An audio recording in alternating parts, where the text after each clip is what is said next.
Okay, so let's talk about absolute value. And how do we solve absolute value equations or simplify absolute value expressions? So, what does absolute value mean? Absolute value is how far something is from zero.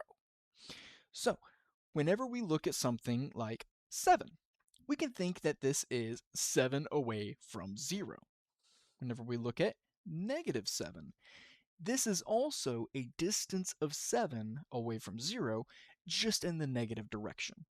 So, the distance or the absolute value is still going to be positive. Absolute value does not mean just switch the sign. It means how far away is something from 0. Because there are two numbers that are the same distance away from 0, in this case 7 and -7, this means that when we solve for absolute value, we are going to end up solving for two answers. So let's take a look at our first example and see how it works. Okay, so this is our first example. Let's take a look at the absolute value of 6m is equal to 42. What is this saying? This is saying that whatever 6m is equal to, it is 42 away from 0. It could be in the positive direction, it could be in the negative direction. So we need to solve for both. We're going to set up two separate equations to solve for this. The first is 6m is equal to 42. This is saying if it's in the positive direction, it's 42 away from 0. And the other one we're going to set up is 6m is equal to -42.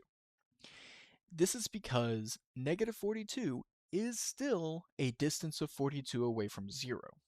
So remember how I said earlier we're going to be solving for two different answers? This is an example of why we're solving for two different answers, because we have to check both directions. So first one, to figure out what m is equal to, divide both sides by 6 and we get 7. For our second one, we will also divide both sides by 6 and we get -7.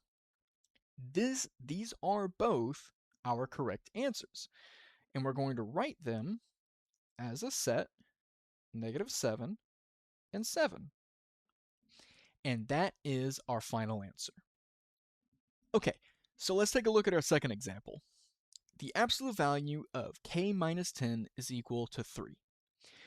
Just like our previous example, we need to know the positive side and we need to know the negative side, because k minus 10 could be a positive 3 or k minus 10 could be a -3.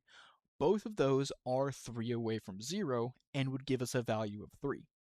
So let's set up our two equations. We have k minus 10 is equal to 3, and we have k minus 10 is equal to -3.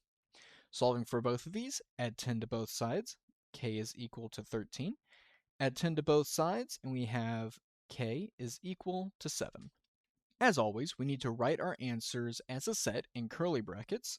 So we're going to go ahead and do that. We have 7 and 13.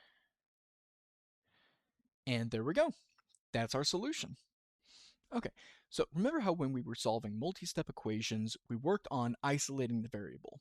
We're going to do something very similar here, where for our absolute value equations, we're going to isolate the absolute value group on its own, so we can see what that absolute value group should be set equal to.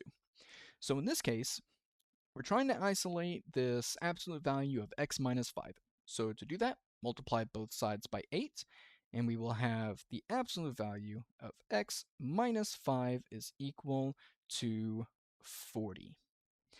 Next, we're going to set this equal to positive 40 and negative 40, because we want to find something that's 40 away from 0, but it could be 40 away in the positive direction, it could be 40 away in the negative direction. So let's set that up. X minus 5 is equal to 40, and we have x minus 5 is equal to -40. Solving them out, add 5 to both sides. X is equal to 45, and on this one, x is equal to -35. So our solution set is 45 and -35. For this example, just like the last one, we need to isolate the absolute value by itself to figure out what it's equal to. To do that, we're going to add 8 to both sides.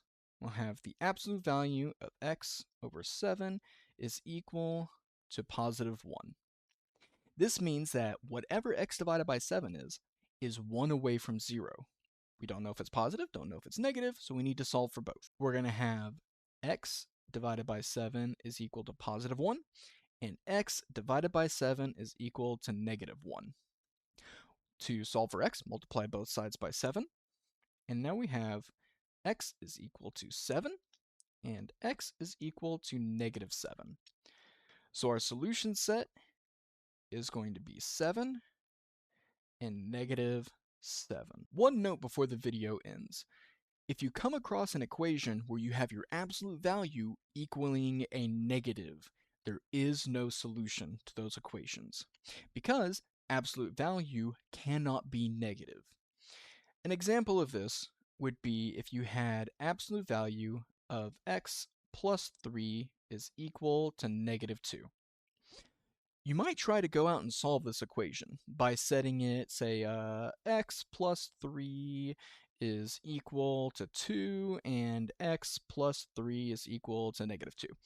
And when you solve these out, subtracting 3 from both sides, we have x is equal to negative 1, and over here we have subtracting 3, x is equal to negative 5. And you plug these values back in, and you have, negative 1 and 3, that's going to make 2, and negative 5 and 3, that's going to make a negative 2. So I get it, right? No, you didn't, because absolute value is never negative. The absolute value of 2 is a positive 2, and the absolute value of negative 2 is also positive 2. It is not negative 2, so this has no solution. Remember, distance is positive. It can go in a negative direction, but the actual magnitude of that distance is positive. Okay, hopefully you found this helpful. If you did, consider liking the video, subscribing, and if you have a topic you want me to cover in the future, leave it down in the comments below. As always, have a fantastic day.